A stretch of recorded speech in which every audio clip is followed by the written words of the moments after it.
Buenas tardes, soy la doctora Romero Hilda, residente del segundo año de posgrado de Urología de IH-ULA, Mérida, Venezuela. El día de hoy tocaremos el tema de antibiótico-terapia. En vista de que es un tema muy extenso, nuestra cátedra se ha encargado de dividir en 3 secciones, por lo cual el día de hoy hablaremos de antibiótico-terapia parte 1. Antes de entrar en sí a lo que es el tema de los antibióticos, daremos una breve reseña histórica sobre los mismos, en vista de que al trasladarnos al pasado y ver cómo emergieron los mismos, podemos observar el impacto que tuvieron ellos a nivel social y mundial en el tratamiento de las enfermedades. Tenemos que hubieron 2 descubrimientos importantes que señalaron el comienzo de la nueva era de la quimioterapia y que revolucionaron el tratamiento de las enfermedades infecciosas. Uno de ellos ocurrió en 1928, cuando un científico británico, Alexander Fleming, descubre accidentalmente la penicilina. Este evento fue llamado la edad de oro de los antibióticos y se vio más que todo en que esa época emergió lo que era el virus de la gripe. Hubieron mucha parte de la población que estuvo infectada con la gripe y él, en su búsqueda para conseguir un tratamiento, descubrió que en uno de sus cultivos creció un hongo denominado penicilina que tenía características farmacocinéticas, farmacodinámicas, es decir, como agente antimicrobiano ante dicha enfermedad. Posteriormente, cabe destacar otro tipo de descubrimiento que fue el colorante rojo, el Prontocin, que fue utilizado en aquella época, más que todo en 1929, para el tratamiento de las enfermedades por estreptococo. Se documentó un caso de un niño de 10 años que cursaba con una septicemia por estreptocóxica y al aislar las sulfonaminas que provienen del colorante rojo, hubo una acción antimicrobiana ante este agente y pudo salvarse el niño. Posteriormente, se describen en papiros que el hombre utilizó indistintamente extractos de plantas y aún en hongos de algunos quesos tratamientos tópicos para ciertas infecciones. Posteriormente, en el siglo XIX, el prestigioso científico francés Louis Pasteur descubrió que algunas bacterias saprofíticas podían destruir los gérmenes como el anthrax. Y en 1939, el bacteriólogo norteamericano René Bugo aisló la tirotoxina, el primer antibiótico utilizado en las enfermedades. No obstante, el descubrimiento de la penicilina, en 1940, Florey y Chain utilizan por primera vez la penicilina en humanos. Sin embargo, se describe que su comercialización se comenzó a dar a partir de la Segunda Guerra Mundial. El comienzo real del tratamiento eficaz para infecciones por gram negativo se dio en 1957 con la introducción de aminoglucósidos, donde su principal representante fue la canamicina. Y a finales del decenio 1950 fue sintetizada en los laboratorios de investigación de Rouen-Pollet, Francia y Metronidazol. A principios de 1970, durante un estudio sistemático de gran número de organismos de la Tierra en busca de los inhibidores de la síntesis de peptidoglucano, esto surgió en vista de que a medida que se fueron descubriendo antimicrobianos, fueron emergiendo nuevas resistencias. Entró en sí el primer miembro de lo que era la nueva clase de antibióticos, como fue el imipenem. Este tipo de antibióticos es descrito como de amplio espectro para esta reseña y bueno, hasta la actualidad son uno de los que se siguen utilizando. Ahora hablaremos un poco sobre lo que es la bacteria.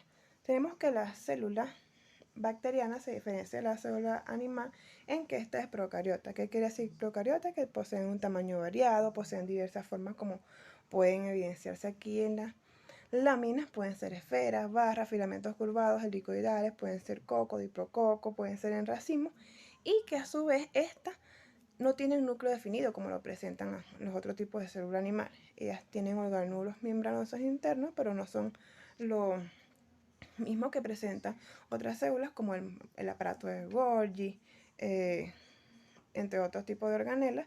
Ellas poseen una pared celular, lo que le confiere a ella la aparición del peptidoglicano, que le da la protección a la célula, y muchas de ellas disponen de flagelos, estas estructuras que se ven afuera de la pared bacteriana, que les da a ella el desplazamiento y su movilidad a través del microorganismo. Entender este tipo de composición de la célula bacteriana es muy importante, en vista de que al ver cómo está compuesta, ya sea del ribosoma, del nucleoide y de la pared bacteriana, podemos comprender la acción de ciertos tipos de antimicrobianos que van dirigidos al ataque de la misma. Tenemos que la pared bacteriana está compuesta por dos moléculas muy importantes, que es la de N-acetil muramínico y N-acetilglucosamina. Este tipo de moléculas van a formar lo que son cadenas tetrapéptidas o pentapéptidas para formar una malla a nivel de la parte exterior extracelular para formar lo que es el peptidoglicano que le va a conferir la protección a la célula.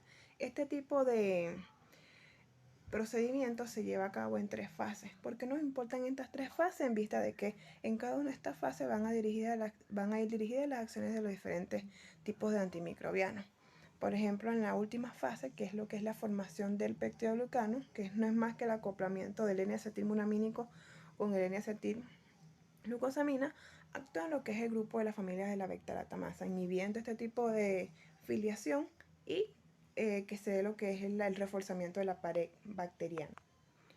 Muchas veces nosotros nos preguntamos qué diferencia puede haber entre un microbiano, un antibiótico. Bueno, son conceptos simples, pero a veces si no lo sabemos identificar no podemos establecer la diferencia. Tenemos que un antimicrobiano es una molécula natural producida por organismos vivos, ya sean hongos, bacterias, que pueden ser sintéticas o semisintéticas y capaz de inducir muerte o detención del crecimiento bacteriano. A diferencia de lo que es un antibiótico, que es un subgrupo antimicrobiano con actividad antimicrobiana. Tenemos también otro tipo de definiciones como es efecto sinérgico, que es la relación entre dos agentes antibióticos que cuando se utilizan al mismo tiempo producen efecto antimicrobiano que es mayor que la suma de los efectos de los agentes individuales. Este tipo de efecto sinérgico puede ser de sumación, puede ser de potenciación o puede ser de facilitación. También definimos lo que es la concentración inhibitoria mínima, que no es más que la concentración más baja de un antimicrobiano que inhibe el crecimiento de un microorganismo después de su incubación. Según la interacción agente con célula bacteriana, estas pueden clasificarse en bacteriostáticos o bactericidas, teniendo que los bacteriostáticos son aquellos que impiden el desarrollo y la multiplicación bacteriana sin llegar a destruir la célula, y los bactericidas son los que inducen a la lisis bacteriana. Ya hablando un poco sobre los antibióticos, vimos que cada uno de ellos tiene un diferente mecanismo de acción según la composición de la célula bacteriana. Tenemos que estos agentes pueden actuar a nivel de la inhibición de la síntesis de pared celular, inhibición a nivel de la síntesis de proteínas, inhibición del metabolismo bacteriano, inhibición de la actividad o síntesis de ácido nucleico y en alteraciones de la permeabilidad de la membrana celular. Aquí vemos un poco más estructurado cómo se ve el mecanismo de acción. Vemos que por lo menos aquí el ejemplo, la síntesis de proteínas, no es más que todo a nivel de los ribosomas, donde podemos observar la presencia de la subunidad 50 y la subunidad 30. Tenemos también que ellos actúan a nivel de lo que es la transcripción a través del ADN, girasa de ADN polimerasa. Aquí se destaca más que todo la familia de la levofloxacina. Tenemos que actúan también a nivel del metabolismo del ácido fólico, como son las familias de sulfonaminas y el trimetopin, y la síntesis de pared celular, donde tenemos aquí a los beta-lactámicos y tenemos a los glicopéptidos como la vancomicina. Así como emergieron múltiples mecanismos de acción para atacar lo que era la actividad de la célula bacteriana, también este tipo de células crearon mecanismos de resistencia ante dicho microbiano a través de cierto tipo de vías alternas, como es la inactivación del compuesto, la activación o sobreproducción del blanco bacteriano, disminución de la permeabilidad de la célula al agente. Es decir, la célula bacteriana ya tiene dentro de su composición celular en la pared, tiene canales pues, de porina. Estos canales de porina le permiten la entrada y salida de ciertos tipos de agentes a nivel celular, y es una de las rutas de la cual dispone los antibióticos para entrar a nivel celular y hacer su acción bactericida. ¿Qué hace la célula en este caso? Ya que ve que hay un agente que entra a través de ella para destruirla, ella modifica este tipo de entradas para así impedir el paso de este agente. Y tenemos eliminación activa del compuesto al interior de la célula. Tenemos que según el espectro de acción, este tipo de antibióticos pueden clasificarse en antibióticos de amplio espectro o de espectro reducido. Los de amplio espectro son aquellos que son activos sobre un gran número de especies y géneros diferentes. Entre ellos tenemos la familia de los aminoglucósidos y los carbapenémicos. Y los antibióticos de espectro reducido tenemos los antibióticos activos sobre un número pequeño pues, de especies, como son la penicilina.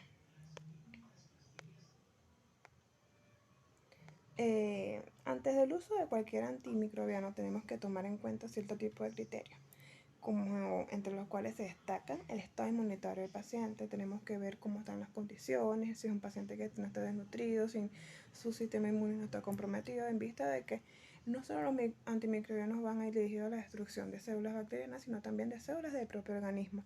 Tener en cuenta lo que es la resistencia local, por lo menos en nuestro servicio aquí en urología, según los estudios y con alto nivel de evidencia, se han descrito que hay mucha resistencia local a lo que es el tratamiento con quinolona en las infecciones urinarias, por lo cual si acuden a nuestros servicios pacientes que tengan infecciones urinarias recurrentes, obviamente no tomaremos de primera elección este tipo de antimicrobianos ya por los estudios ya descritos, sino que optaremos por otro tipo de agente. Según el sitio de infección, para cada sitio del organismo están dirigidos cierto tipo de antimicrobianos debido a la variedad de géneros que pueden existir, ya sean bacterias gram negativas, gram positivas, ya sean anaerobios, y en base a eso podemos determinar el uso adecuado de antibióticos.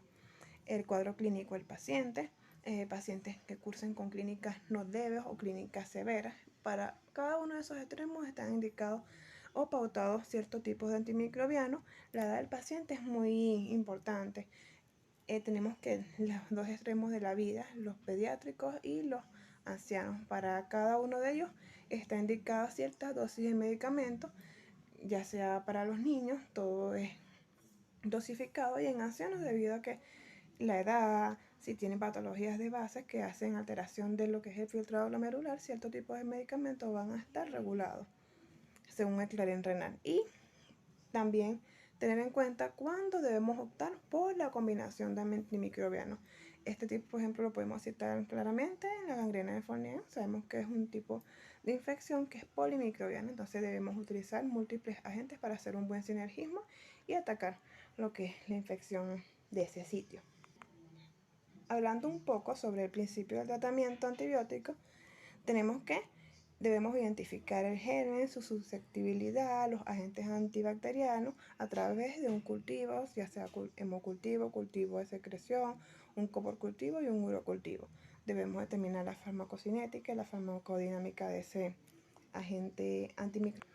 El estado inmunitario del huésped, si es una paciente que está embarazada, y cierto tipo de medicamentos que están contraindicados en ella. El sexo del paciente, el estado excretorio. No es lo mismo utilizar ciertas dosis de medicamentos en pacientes que por lo menos tengan su función renal adecuada a un paciente que esté sometido a sesión de hemodiálisis. Y nivel de evidencia que tiene este tipo de medicamento, ¿ves? Si está documentado en ensayos clínicos ya controlados. No hemos utilizado un medicamento que está emergiendo ahorita, que no sabemos quién lo está, por decir, fabricando, qué tipo de actividad ejerce sobre el organismo, que uno que ya es conocido, donde conocemos su confiabilidad y vemos que su margen terapéutico es adecuado. Ok. Hablaremos un poco ahorita sobre los beta-lactámicos. Tenemos que los beta-lactámicos son un grupo de antibióticos de origen natural y también pueden ser semisintéticos, y se caracterizan por poseer un anillo beta-lactámico que, bueno, es el que se caracteriza a nivel de la segunda imagen. Es un anillo tetraédrico que tiene subgrupos a nivel de sus radicales libres de hidroxilo. Este tipo de beta-lactámicos se encuentra inhibiendo lo que es la última etapa de lo que es la formación de la pared bacteriana y constituye una de las familias más numerosas de los antimicrobianos y los más utilizados en la parte clínica. Tenemos que entre sus generalidades, ellos se caracterizan por ser bactericidas, es decir, causan la lisis celular. Son de amplio espectro porque incluyen múltiples familias, entre ellos podemos destacar gram negativo, gram positivo, algunos anaerobios, y que sus características farmacocinéticas son favorables y poseen escasos efectos adversos. Entre la clasificación de los beta-lactámicos tenemos a la familia de las penicilinas, las cefalosporinas, los monolactámicos y los carbapenémicos. Y el mecanismo de acción, bueno, va dirigido a inhibir lo que es la síntesis de la pared bacteriana, es decir, a la producción del peptidoglicano. Entonces, si hacen eso, desproveen de todo tipo de protección a la célula y esta puede ser destruida por múltiples microorganismos. Tenemos que poseer una acción autolítica y, bueno, a través de la acción de las PBP, que son las proteínas fijadoras de penicilina, actúan a nivel celular destruyendo la muerte de la misma.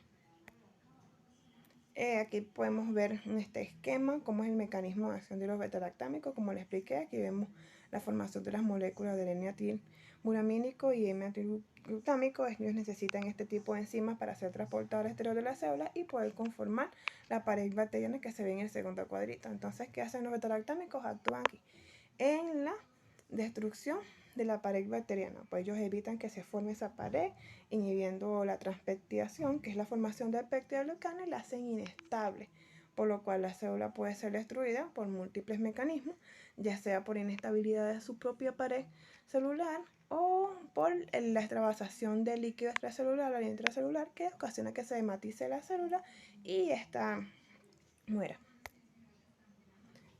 Okay. Aquí hablaremos sobre las penicilinas. Las penicilinas fue uno de los primeros antibióticos, como anteriormente les comenté, empleado a nivel de la medicina, y su descubrimiento se ha sido atribuido al grandísimo Alexander Fleming.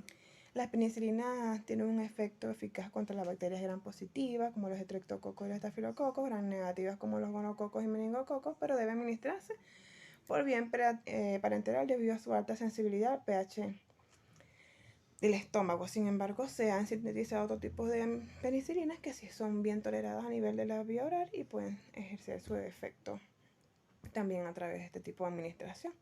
Tenemos que también se identificó que tienen un buen efecto antídoto contra el envenenamiento de amanita, que es uno de los aminoácidos más tóxicos por el género de los hongos de amanita. Entre sus propiedades, la penicilina natural o penicilina G es cristalina, totalmente soluble en agua en soluciones salinas, dextrosa isotónica. Tenemos que erradicar R, que contiene ella a nivel de sus cadenas laterales, le confiere la sensibilidad e hidrólisis por parte de las beta-lactamasas. Estas beta-lactamasas son no más que las enzimas que producen las bacterias para contraatacar el efecto de los beta-lactámicos a través de las proteínas PBP, proteínas fijadoras de penicilina. Aquí tenemos un esquema en donde podemos ver la clasificación de las penicilinas. Se clasifican en naturales, en resistentes al ácido, en estafilocóxica y las que son dirigidas a los gram negativos. Entre los naturales tenemos a la penicilina G, a la penicilina procaínica y la penicilina benzatínica. Tenemos las que son resistentes al ácido, la penicilina B, la feneticilina y la propicilina. Entre las estafilocóxicas, aquí la más importante, podemos sacar a relucir, que es la meticilina, y entre las gram negativas a la temocilina. Sin embargo, tenemos también otro tipo de clasificación, como es las aminopenicilinas, las antipseudomonas y las amininopenicilinas. Entre las aminopenicilinas son las que más conocemos nosotros, que son las que se disponen en vía oral. Aquí tenemos sus representantes más visualizados, como es la amoxicilina y la ampicilina, y entre la antipseudomonas tenemos a la ticalcilina. La amininopenicilina tenemos a la menicilina. Y bueno, aquí tenemos la comparación, que ya comparten en sí el núcleo beta-lactámico en común, solo que se dispone según los radicales R que le confieren su acción antimicrobiana. Entre las benzipenicilinas o penicilina G tenemos que ellas poseen ventajas y desventajas. Las ventajas de estas es que son de bajo costo, su fácil administración, su excelente penetración a los tejidos y su índice terapéutico es favorable. Y entre sus desventajas destacamos que su degradación por el ácido gástrico son más que todas las penicilinas que se administran, que tienen reacción a nivel de los jugos gástricos y tienden a ser hidrolizadas y pierden lo que es su mecanismo de acción. Tenemos que algunas de ellas también pueden ser destruidas por la beta-lactamasa bacteriana y su asociación al desarrollo de tipos de reacciones que se da más que todo en el 10% de los pacientes. Las reacciones adversas que se destacan, entre ellas tenemos la reacción de hipersensibilidad o alergia, que puede ser inmediata o tardía, Las inmediatas van de 2 a 30 minutos y la tardía ocurre en más de 72 horas. Y la gravedad es variable, puede ser una urticaria o un angioedema y pueden evolucionar hasta un shock anafiláctico. Muchos de estos eventos son crisis vasovagales o trastornos gastrointestinales. Los pacientes pueden cursar con diarrea, con náusea, con vómito. Bueno, se describen muchos, pero estos son los más destacados. Y aquí tenemos un cuadro en donde podemos describir las presentaciones de los tipos de penicilina según su familia. Tenemos el grupo A, las benzipenicilinas. Aquí tenemos a la penicilina cristalina. Se puede administrar vía endovenosa intramuscular. Vienen sus presentaciones en 1 millón a 5 millones de unidades internacionales. Tenemos también aquí la penicilina benzatínica. Luego tenemos al otro grupo B, que es de las penicilina, donde tenemos a la metilcilina, a la oxacilina y a la cloxacilina. En el siguiente cuadro hablamos de las aminopenicilinas. Aquí vemos a la ampicilina y a la amoxicilina. Ellas vienen en disposición endovenosa, intramuscular y vía oral. Pueden venir en cápsulas, en sobres. Entre las cápsulas tenemos que vienen de 250, 500 miligramos, 750 miligramos. Y este cuadro habla de las otras familias de las penicilinas. Y aquí les traje una tablita sobre ajuste de la dosis según la insuficiencia renal que pueda cursar el paciente. Aquí van todas ajustadas al clarín renal. Inhibidores de la beta-lactamasa. En vista de que las bacterias han creado respuestas en contraataque a la acción antimicrobiana ya de las beta-lactamasas, este grupo surgió como una estrategia para enfrentar la resistencia de los microorganismos beta-lactámicos. En 1973 es detectado otro grupo de sustancias con potente acción inhibitoria sobre las beta-lactamasas y estas se obtuvieron a partir de cepas de Streptomyces clavuligeneros, que se denominaron clavama. Las mismas tienen una estructura beta-lactámica con escasa actividad antibacteriana, pero un amplio espectro antienzimático. Aquí tenemos la clasificación según Richmond y Sykes sobre los tipos de beta-lactamasa. Tenemos que clase 1, clase 2, clase 3, clase 4, clase 5, y la naturaleza si son cromosómicas o plasmídicas, y el perfil de actividad si son a las cefalosporinasas o las penicilinasas. Y bueno, aquí vemos todo el perfil de inhibición. Entre los representantes de los inhibidores de la beta-lactamasa tenemos el ácido clavulánico, el surfactán y el tazobactán. El ácido clavulánico es un inhibidor de la beta-lactamasa, como dije anteriormente, es el más estudiado y caracterizado y tiene escasa actividad antibacteriana, aunque tiene buena actividad frente a Neisseria gonorrea y Legionella. Tenemos al surfactán, que tiene actividad antimicrobiana y es similar al ácido clavulánico. Su actividad es débil, excepto frente a la Neisseria, y el tazobactán es un nuevo derivado de la sulfona del ácido penicilánico que tiene una actividad inhibitoria de las beta-lactamasas de amplio espectro. Okay. Viendo un poco la farmacocinética de los inhibidores de la beta-lactamasa, vemos que tienen buena absorción a nivel de la vía oral, un 75%, la eliminación a nivel renal, se unen bien a las proteínas plasmáticas en un 22%, y según aquí vemos tratamiento con diálisis, vemos cómo va a ser su administración y los picos séricos que pueden presentar esto a nivel de su concentración plasmática. Efectos adversos de los inhibidores de la beta-lactamasa. Aquí se pueden connotar múltiples de ellos, en donde tenemos como lo principal del menos al más, las náuseas, vómitos y diarrea, y en los otros, tromboflebitis, flebitis y alteraciones transitorias de las enzimas hepáticas, en vista de que este tipo de medicamentos se metaboliza a nivel hepático interactuando con el citocromo P50. Las indicaciones de la asociación de las aminopenicilinas están destinadas a infecciones cutáneas y a tejidos blandos, infecciones respiratorias, infecciones urinarias, biliares, osteoarticulares, chancros blandos, entre otro tipo de patologías.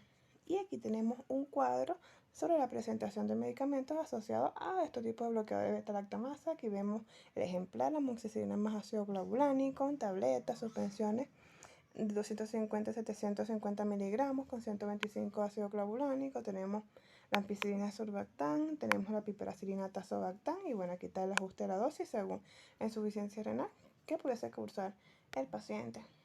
Ahora hablaremos un poco sobre las otras familias de las beta-lactámicos, como son las cefalosporinas. Estas, junto con las cefamicinas, pertenecen al subgrupo llamado cefamo. Las cefalosporinas son similares a las penicilinas, pero más estables frente a muchas beta-lactamasas bacterianas y por lo tanto tienen un espectro de actividad más amplio. Vemos que las primeras cefalosporinas fue aislada a partir del hongo Cephalosporium acremonium en una alcantarilla de Cerdeña en 1948 por el científico italiano Giuseppe Brusub. Él notó que estas cepas producían una sustancia eficaz contra Salmonella typhi, y del cultivo de este hongo se obtuvieron 3 tipos de antibióticos diferentes denominados PNC, y este tipo de P le confiere al espectro de bacterias a las cuales ellas van a ser sensibles, es decir, van a ejercer su actividad antimicrobiana. Tenemos que las P van dirigidas contra los gram negativos, las N contra los gram negativos y positivos, y la C parecida al N pero con menor potencia. Tenemos que la estructura química de la cefalosporina deriva del ácido 7-cefalosporínico, que le da la misma forma a la penicilina, y tiene un anillo beta-lactámico y además de esto tiene un anillo también dihidrotiazínico. Las cefalosporinas de primera generación, estas se caracterizan porque tienen actividad predominante contra los cocos gram positivos, como Streptococcus y Staphylococcus. Ellas usualmente no son activas contra cepas de Staphylococcus aureus resistentes a meticilina, y entre las cuales se pueden encontrar las que están referidas en el siguiente cuadro: la cefalexina, cefadroxilo y la cefalotina. Las primeras vienen en presentación vía oral y las últimas vienen en presentación endovenosa o intramuscular. Tenemos la cefalosporina de segunda generación. De esta generación se amplía el espectro, incluyendo los anaerobios y los microorganismos gram negativos. Tenemos que ellas van, según su espectro, avanzando. Las bacterias del género Klebsiella también suelen ser sensibles ante las mismas, y los ejemplares pueden representarse a nivel de este cuadro como el cefaclor, la cefuroxima o la cefuranía. Son muy poco utilizados a excepción del segundo ejemplar. Las cefalosporinas de tercera generación. En esta generación se tiene un amplio espectro, sobre todo contra gram negativos como Enterobacter, Serratia, Citrobacter, Haemophilus influenzae, Neisseria gonorrhoeae y los anaerobios. Todas alcanzan concentraciones bactericidas en el líquido cefalorraquídeo y son las que presentan más larga vida media de eliminación. Entre las más destacadas aquí tenemos la ceftriaxona. Tiene una vida media más larga y, a diferencia de las otras cefalosporinas, estas junto con la cefoperazona tienen netamente exclusión renal. El resto de las penicilinas, su excreción es a nivel biliar, al revés, es a nivel renal, y las ceftriaxona a nivel biliar, y por eso ejerce pocos efectos a nivel de lo que es el túbulo contorneado distal y la filtración glomerular. Tenemos también las cefalosporinas de cuarta generación. Tienen un espectro de actividad más amplio que incluye cepas de Enterobacter y son resistentes a la ceftizidima, que es una cefalosporina de tercera, y los microorganismos los que cubre este tipo de generación. Tenemos a los gram positivos, importantes como el Staphylococcus aureus, no meticilino resistente, el Streptococcus pneumoniae, penicilino resistente, gram negativo, como la Pseudomonas aeruginosa, y estas pueden cruzar con facilidad la barrera hematoencefálica, alcanzando buenas concentraciones a nivel del líquido cefalorraquídeo. Aquí podemos citar lo que es el cefepime. Lo encontramos en frascos de 0.5 a 1 a 2 gramos, su administración endovenosa o intramuscular. Luego tenemos a la familia de los carbapenémicos. Son un tipo de antibiótico beta-lactámico con amplio espectro de actividad bactericida y son sumamente resistentes a la beta-lactamasa. Esta clase de antibióticos fueron descubiertos originalmente por el microorganismo del Streptomyces cateleya, el cual produce su propio antibiótico llamado tienamicina. Aquí podemos ver que ellos siguen compartiendo el mismo anillo beta-lactámico, sino lo que cambia es la disposición de sus últimos radicales, y esto le confiere la actividad antimicrobiana de los diferentes grupos de los carbapenémicos.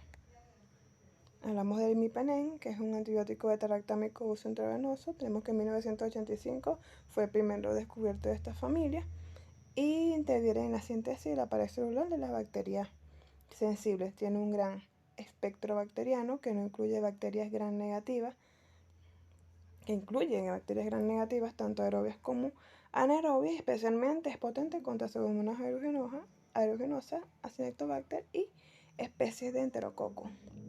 La administración de este tipo de medicamentos siempre se ve asociada con la administración de cilastatina, en vista de que ellos son degradados a nivel del túbulo contorneado de estar por la enzima de hidropeptidasa 1. Entonces, al administrarse junto con la cilastatina, esta va a inhibir la acción de esta enzima y por lo tanto permanece más el organismo en circulación y no es eliminado rápidamente a nivel renal. Los efectos adversos más comunes son náuseas y vómitos similares a de las otras familias como las penicilinas. El meropenem es un antibiótico de amplio espectro utilizado para tratar una gran variedad de infecciones como meningitis y neumonía y fue desarrollado originalmente por Sumitomo Pharmaceutical, pero los acuerdos de comercialización estarán destinados fuera de Japón y los han desarrollado actualmente AstraZeneca. Fue aprobado por FDA el 21 de julio de 1996, inicialmente para el tratamiento de infecciones intraabdominales y meningitis bacteriana, es decir, infecciones complicadas. Y tenemos que este tipo de medicamento penetra bien en los tejidos y en los líquidos corporales, como la bilis, las válvulas cardíacas, pulmón, el líquido peritoneal y el líquido cefalorraquídeo. Los mecanismos de acción siguen siendo los mismos. Este tipo de familias, ya que pertenece al grupo de los beta-lactámicos, sigue siendo bactericida, excepto contra Listeria monocitógenes, que es bacteriostático. Inhibe la síntesis de pared celular bacteriana, como otros antibióticos beta-lactámicos, y es altamente resistente a la degradación por beta-lactamasa cefalosporinasa. La resistencia puede aparecer debido a mutaciones de la PBP, y los efectos colaterales e indeseables pueden destacarse el rash cutáneo, vómitos y diarrea. Aquí tenemos otra tabla donde presentamos a los carbapenémicos, imipenem, meropenem, etapenem. Existen otros más ejemplares de la familia, sin embargo los tres primeros son los que nos vemos utilizados en la cotidianidad de lo que es la vía hospitalaria y su vía de administración endovenosa intramuscular y bueno, sus presentaciones en ampollas. Estos también vienen ajustados según su dosis si el paciente llega a cursar con afectación del clearing renal. Ahora entramos con los monobactámicos. Estos monobactámicos siguen perteneciendo al grupo de los beta-lactámicos. Fueron descubiertos en 1981 de muchas moléculas monobactámicas que provienen del germen que vive en la Tierra. Tienen un solo anillo beta-lactámico en vez de tener dos, y esto es lo que lo diferencia de las demás familias. Es un fármaco sintético activo frente a bacterias gram negativas, aerobias como las enterobacterias y las especies de Yersinia, Plasmodium, Aeromona y Neisseria. Derivados de más que todo del Chromobacterium violaceum. Aquí tenemos la imagen de la bacteria.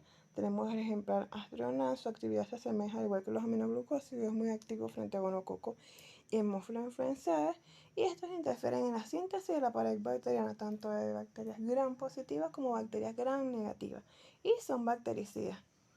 Aquí está más de lo mismo, la actividad antimicrobiana, y siempre es utilizado en sepsis urinaria en los pacientes hospitalizados.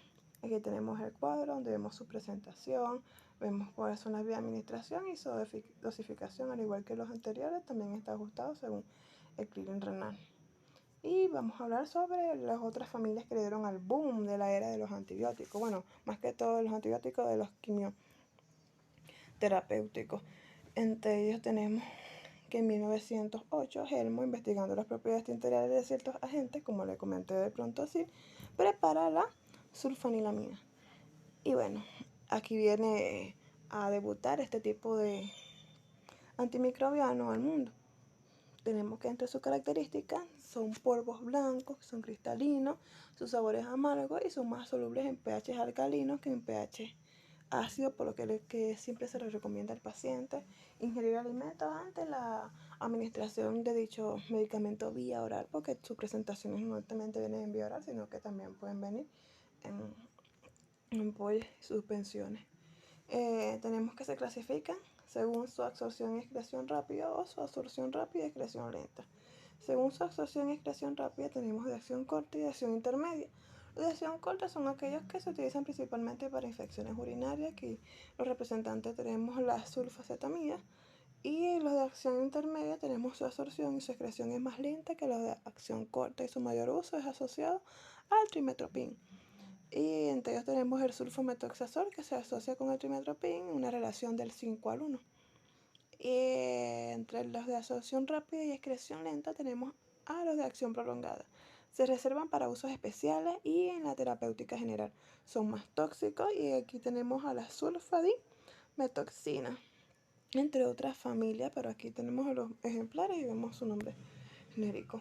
La clasificación continúa en no absorbibles, en de usos especiales, y entre los no absorbibles se utilizan más que todo para quimioterapia intestinal. Aquí tenemos al succinil sulfatiazol, que es el pectin, este es el más común que vemos en las áreas extrahospitalarias, y de los usos especiales tenemos a la sulfadiazina argéntica, más que todo porque se absorbe por la piel y se utiliza más que todo en pacientes quemados, que también se usa para pacientes que cursan con colitis ulcerosa. Tenemos que así se ha dado la producción de este tipo de antimicrobianos. Siempre se creó resistencia. En vista de este tipo de resistencia, se hizo un sinergismo con el trimetoprima, que es un inhibidor potente y selectivo de la dihidrofolato reductasa microbiana, que es la enzima que reduce el dihidrofolato a tetahidrofolato. Y el espectro antimicrobiano, tenemos que ellas inhiben tanto a los gérmenes gram positivos como a los gram negativos. También inhiben a la nocardia, la clamidia trachomatis, algunos protozoarios y algunas bacterias entéricas. Son drogas de elección para infecciones de vías urinarias y también contra la infección de neumocistis carinii. El mecanismo de resistencia se da más que todo por esto. Aquí vemos el cuadro y vamos a hablar un poquito sobre el mecanismo de acción. Ellos son consecuencia de la alteración de la constitución enzimática de la célula bacteriana. La célula bacteriana, ella se diferencia de la célula de los humanos, porque ella tiene la capacidad para poder sintetizar su ácido fólico, que es importante para lo que es la producción de purina y pirimidina, que son esenciales para realizar la transcripción genética y esta se pueda multiplicar. ¿Qué hace este tipo de microorganismo? El microorganismo actúa a nivel de las enzimas catalizadoras del ácido paraminobenzoico. Ella actúa en la primera fase, que es la sulfonamida, y en la segunda fase, el trimethoprim, a través de la enzima dihidrofolato reductasa. A ellos inhibir la acción de estas enzimas impiden lo que es la formación de lo que es el ácido fólico y que esto puede metabolizarse y utilizar las purinas más que todo para el metabolismo del ADN, ocasionando en sí muerte celular, ya que estas bacterias, al carecer de este tipo de metabolito esencial para su multiplicación, llega a la lisis. La farmacocinética tenemos que se absorben rápidamente por vía oral de un 70 a un 100%, apareciendo en orina a los 30 minutos. Su distribución en el plasma se une muy bien a las proteínas plasmáticas y eso va variado, pues de entre un 20 a un 90%. Ellas tienen tendencia a distribuirse bien en todos los tejidos, entran fácilmente en el líquido pleural, peritoneal, sinovial. El líquido cefalorraquídeo, incluso el sistema nervioso central, pues es más extenso. El metabolismo se metaboliza más que todo en el hígado, principalmente por acetilación y en menor grado por oxidación. La excreción da más que todo por las sulfonaminas solubles y son excretadas principalmente por filtración glomerular. Las reacciones adversas, ellas pueden ocurrir en múltiples pacientes, generalmente se describen muy pocas reacciones de hipersensibilidad. Sin embargo, tenemos que ellas producen perturbaciones a nivel del tracto urinario debido a que ellas inducen cristalización del metabolito final y estos a su vez tienden a producir litiasis farmacológica, bueno, que si no se tratan a tiempo pueden ser obstructivas y comprometer lo que es el funcionalismo del riñón. Ellas también actúan a nivel de lo que es el sistema hematopoyético, induciendo una anemia debido porque interactúan con los sitios de transporte de los que son los glóbulos rojos. Ellos pueden inducir fiebre y que el níctero es muy importante. Por eso es que está contraindicado su uso de las pacientes embarazadas, ya que ya tienen buena penetrancia a lo que es la barrera hematoencefálica e interactúan con lo que son las bilirrubinas, con las células transportadoras de bilirrubinas. Ellas hacen como un antagonismo, quedando más libre la bilirrubina en el organismo y observándose este tipo de patología en niños. Y el síndrome de Stevens-Johnson, que es una respuesta inflamatoria, bueno, ya severa. En los usos terapéuticos tenemos que van destinadas a múltiples patologías, entre ellas tenemos infecciones urinarias, más que todo la familia coli, pielonefritis aguda, cistitis agudas, crónicas, infecciones recurrentes, fiebre tifoidea, también es indicada la toxoplasmosis. Aunque la droga de elección es la pirimetamida, de no existir la misma, pudiese usarse este grupo de sulfonamida. Tienen también indicaciones para meningococos, el uso profiláctico para prostatitis, vaginitis, ya que estas tienen buenas concentraciones a nivel de este tipo de tejidos, en fiebres reumáticas y en colitis ulcerosa, como lo mencioné previamente. Aquí tenemos otro esquema de sus presentaciones. Tenemos las que son solas y asociadas con el trimestoprim. Y bueno, aquí también vemos que en vista de que tienen una excreción renal, ellas se ajustan según el clarín renal. Aquí podemos ver en esta imagen múltiples representaciones comerciales que podemos encontrar en una de las familias ya mencionadas, como los beta-lactámicos. Tenemos aquí de las penicilinas el lunacin, de las trionando y los mononolactámicos. Tenemos de las cefalosporinas de tercera generación, vemos el longacés, tenemos la piperacilina tazobactam, tenemos la cefalexina, que es el ejemplar de primera generación. También tenemos a la aminopenicilina y las asociadas a inhibidores de la beta-lactamasa como la amoxicilina más ácido clavulánico y la piperacilina tazobactam. Lo citó Alexander Fleming, donde él dice que el tiempo vendrá cuando la penicilina pueda ser comprada por cualquiera en las tiendas, y luego está el peligro de que el hombre ignorante use a menudo infradosis y al exponer a sus microbios a cantidades no letales, la droga los vuelve resistentes. Bueno, les comento que esta era llegó, por lo cual se dan estos seminarios para inducir las nuevas actualizaciones de los medicamentos, los usos para los cuales están realmente indicados y seguir evitando que la célula mute y crea más resistencia ante los indistintos antimicrobianos que existen. Muchísimas gracias, que pasen buenas tardes.